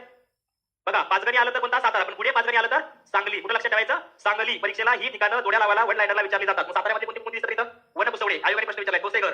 त्याच्यानंतर चाळकेवाडी, माळेवाडी, आगसवाडी आणि कोणतं आहे? अंबेरी. त्यातलं चाळकेवाडी आणि वनपुसवडे दोघांवरती प्रश्न येऊन गेले साताऱ्यामध्ये. साताऱ्याला पवन ऊर्जेचा जिल्हा म्हणून ओळखलं जातं. लक्षात ठेवायचं. कोणाला? सातारा जिल्ह्याला काय म्हणून ओळखलं जातं? पवन ऊर्जेचा जिल्हा. बाकी सांगलीमध्ये म्हणलं तर कोणतं रे? कौंटे महाकाळ. जर कधी तुम्ही गेला असेल भिवघाट आणि त्या परिसरामध्ये गेला, तुमच्या सांगलीत आहे का? आपण जर ज्यावेळेस मित्रांनो तिकडे जातो, विट्यामधून खाली खाली जातो, तिकडे भिवघाट आणि त्या परिसरात दिसतात पवन चक्क्या. तर लक्षात ठेवायचं कौंटे महाकाळ. त्याच्यानंतर पुढे पाचगणी, ढालगाव ही ठिकाणं महत्वाची. बुड सुद्धा लक्षात ठेवू शकता. बुड नावाचं गाव ऐकलं असेल, तिथं सुद्धा पवन चक्क्या आहेत. तर ते पवन ऊर्जा प्रकल्प आहे. सिंधुदुर्ग म्हटलं तर कोणतं लक्षात ठेवायचं रे? जमसंडे, देवगड आणि विजयदुर्ग. अहमदनगरमध्ये जर बघितलं तर पारनेर जवळ मित्रांनो कवड्या डोंगर आहे. सातारा तुम्ही बघा, त्या कवड्या डोंगरावरती सुद्धा आहे. त्यानंतर सुपा आहे आणि महत्वाचं म्हणजे शहाजहापूर. लक्षात ठेवायचं. पुण्यामध्ये म्हटलं तर कोणतं ठिकाण आहे? भीमाशंकर. धुळ्यामध्ये म्हटलं तर कोणतं रे? ब्राह्मणवेल. सकाळला आलं तर कोणतं ठिकाण लक्षात ठेवायचं? नंदुरबार. आणि औंधवाडी आलं तर कुठं लक्षात ठेवायचं? नाशिक. बघा, औंधवाडी म्हटलं तर कुठं? आगसवाडी म्हटलं तर कुठं? सातारा. चाळकेवाडी म्हटलं तर? अंबोरी म्हटलं तर सांगा? अंबेरी. चाळकेवाडी, कौंटे महाकाळ, पुढे पाचगणी, पुढं सांगली. विसरायचं नाही. याच्यावरती बऱ्याच वेळा पेपरला प्रश्न आहे. म्हणजे प्रश्न बघा अंदाज येईल. आताच्या PSI मे 2022 आलेला प्रश्न. महाराष्ट्रातला सातारा जिल्ह्यातील वनपुसवडे हे ठिकाण कशासाठी प्रसिद्ध आहे? जलविद्युतसाठी आहे का? बॉक्साईट बघितलं, बॉक्साईट आहे का? लाकूड कटाई, पवन ऊर्जा निर्मिती. खालचं म्हणतं की खालीलपैकी कोणत्या पवन ऊर्जा केंद्राची जोडी बरोबर आहे? सोडवा. कसं काय असं? खालीलपैकी पवन ऊर्जा केंद्राची जोडी बरोबर आहे. ऑनलाईन वाले बघा, जुळते का जोडी? पवना पार, जमखंडे, कोयना, जमखंडे, चाळकेवाडी, चाळकेवाडी, डहाणू. पवना कसला प्रकल्प आहे रे? बोला की, पवना कसला प्रकल्प आहे? जलविद्युत प्रकल्पामध्ये पवना बघितला होता का? पवना येईल याच्यात? पारस कसला आहे? औष्णिक येईल काय पहिलं? याच्यामध्ये जर बघितलं जमखंडे कसला आहे? कोयना आहे का? पण कोयना कसला आहे? जलविद्युत. चाळकेवाडी कसला आहे? पण डहाणू कसला आहे? औष्णिक. इथं जमखंडे आहे का? चाळकेवाडी आहे का? काय उत्तर पाहिजे माझं? प्रश्न नीट वाचत चला, नाही तर नुसतं चाळकेवाडी बघायचं, जमखंडे बघा, डहाणू. कळलं? इथं जमखंडे मागे ठोकून कळते तसं नाही करायचं. नीट बघायचं. काय उत्तर पाहिजे होतं माझं? किती पाहिजे? 3 नंबर. समजलं का? समजलं गरजेचं आहे. याच्यावरती थेटपणे प्रश्न विचारलेला आहे. आणि शेवटचा म्हटलं तर मित्रांनो आपल्यासाठी महत्त्वाचा आहे खनिज तेल आणि नैसर्गिक वायू. ज्याच्यामध्ये सगळ्यात महत्त्वाचं म्हटलं तर महाराष्ट्रामध्ये ठिकाण कोणतं लक्षात ठेवायचं रे? बॉम्बे हाय. बरोबर आहे का? 3 फेब्रुवारी 1974 साल. मुंबईचा दिशा कोणती रे? मुंबईच्या दिशेला, कोणत्या दिशेला? पश्चिमेला. किती किलोमीटर अंतरावर? 176 किलोमीटर अंतरावर अरबी समुद्रामध्ये सागर सम्राट नावाचं जहाज होतं. ते कोणाचं जहाज आहे? जपानी जहाज आहे. कोणतं जहाज? ते जपानमध्ये तयार झालेलं आहे. या जपानी जहाजाने मित्रांनो पहिली खनिज तेल विहीर खोदली. ते कोणतं ठिकाण आहे? मुंबई आहे किंवा बॉम्बे आहे. तारीख किती रे? आतापर्यंतचे सगळे प्रश्न या लाईनवरती, आतापर्यंत जेवढे प्रश्न विचारलेत ना, ते सगळे प्रश्न एका लाईनमध्ये. कोणत्या कल्प तयार झाले म्हणलं तर मायोसिन कल्प. लक्षात ठेवा. कोणता कल्प? इथं साईडला लिहा. मायोसिन कल्प तयार झालेलं खनिज तेल महाराष्ट्रात सापडतं. मायोसिन हा शब्द तयार करा. बाकी ध्यानात ठेवायचं. मग सागर सम्राटवरती प्रश्न कुठे झालेले ते? जपान. एकूण किलोमीटर अंतर किती? 176. आणि प्रामुख्याने म्हटलं तर कोणत्या दिशेला रे? कोणत्या? पश्चिम दिशेला. महाराष्ट्राच्या मुंबईमधल्या पश्चिम दिशेला. तारीख म्हटलं तर 3 फेब्रुवारी 1974. दिशा म्हटलं तर मुंबईच्या. तसं मुंबईच्या उत्तरेला तारापूर किती किलोमीटर होतं? 100. हे किती किलोमीटर आहे? 100 दिशामध्ये बसवतात. त्याच्यामुळे लक्षात ठेवायचं. समजलं पहिली लाईन. बाकी जास्त काय नाही. तुम्हाला प्रश्न दाखवतो, तुम्हाला अंदाज दिला. उत्तर काय रे? मुंबईच्या पश्चिमेला, मुंबईच्या उत्तरेला, मुंबईच्या दक्षिणेला, पूर्वेला. राज्यसेवेचा प्रश्न आहे. काय पाहिजे उत्तर? मुंबईच्या बॉम्बे हाय तेल क्षेत्र मुंबईच्या पश्चिमेला किती किलोमीटर अंतरावर? तुमच्या मेनचा प्रश्न आहे. प्रश्न क्रमांक 96 भूगोलाचा. किती? 176. बरोबर आहे का? म्हणजे प्रश्न दिशावरती विचारलाय, नंतर किलोमीटर वरती विचारलाय. त्याच्यानंतर एक्साइज 2017 ला आलेला प्रश्न. अरबी समुद्रात बॉम्बे हाय खनिज तेल वायू प्रकल्प कोणत्या वर्षी सुरू करण्यात आला?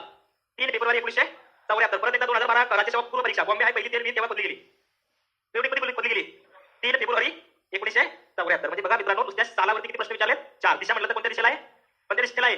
पश्चिमेला आहे. बाकी खनिज तेल कसं तयार होतं रे?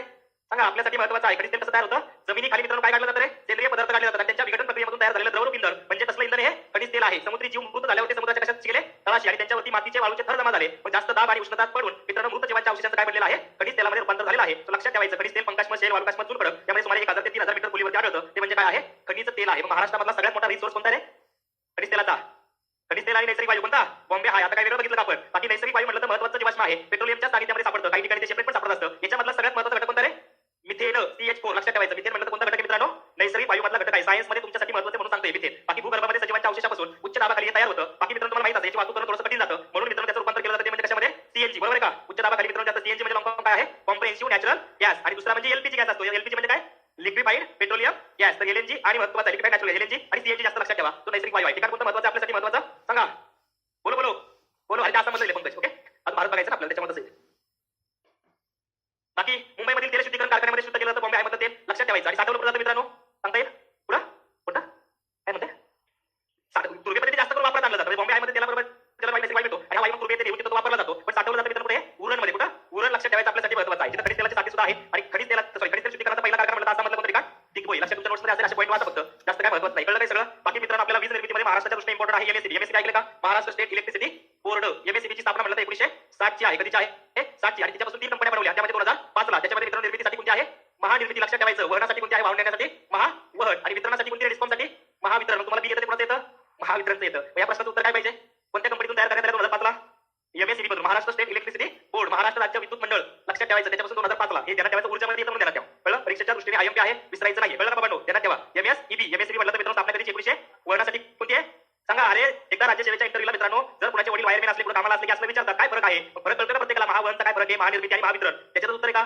वहन म्हणलं की महावहन, निर्मिती म्हणलं तर महानिर्मिती, वितरण म्हणलं तर हा. आता कळलं का? लक्षात राहील का? एवढं सगळं ध्यानात ठेवा. तुमच्यासाठी महत्त्वाचं आहे. कळलं? आमची लाईट कट केली तेव्हा भांडायला गेलो सर, तेव्हा पहिल्यांदा गेलो एमएसईबी मध्ये. ओके कळलं? बाकी मित्रांनो बॉम्बेचा सर्वात मोठा तेल शुद्धीकरण कारखाना आहे आणि बॉम्बे हाय क्षेत्रामध्ये भारतातील एकूण खनिज तेलाच्या 50% खनिज तेलाचं काय होतं? उत्पादन होतं. बाकी बॉम्बे हाय क्षेत्रामध्ये ओएनजीसी तर्फे खनिज तेलाच्या खाणी आणि विहिरी खोदल्या जातात. तर ओएनजीसी महत्त्वाचं 2 मिनिटं फक्त झालं. कळलं? ओएनजीसी आपल्यासाठी महत्त्वाचं आहे. त्याची स्थापना कधीची रे? 14 ऑगस्ट 1956. महारत्न दर्जा प्राप्त केला. लक्षात ठेवायचं. महारत्न, नवरत्न, मिनिरत्न. प्रत्येक मिनिरत्न 1, मिनिरत्न 2. आता सध्या महारत्न दर्जा प्राप्त कंपनी किती आहे? आता 13वी कोणती ठरली मग? कोणती ठरली? ऑइल ठरली का? लक्षात ठेवा. याच्यावरती प्रश्न आहे. तो ओएनजीसी ध्यानात ठेवायचं. जे काय काम करतं? भारत सरकारच्या पेट्रोलियम आणि नैसर्गिक वायू मंत्रालयाअंतर्गत कार्य करतं आणि भारतातली सर्वात मोठी तेल आणि वायू संशोधन उत्पादक कंपनी आहे. जिचं मुख्यालय कुठे आहे? दिल्ली. वन लाईनरला वगैरे येऊ शकतो. ध्यानात राहायला पाहिजे. कळलं बाबांनो? समजलं का? ओके थांबू या ठिकाणी. आता उद्या महत्त्वाचा चॅप्टर आणि भारत चालू करायचा आपल्याला जास्त.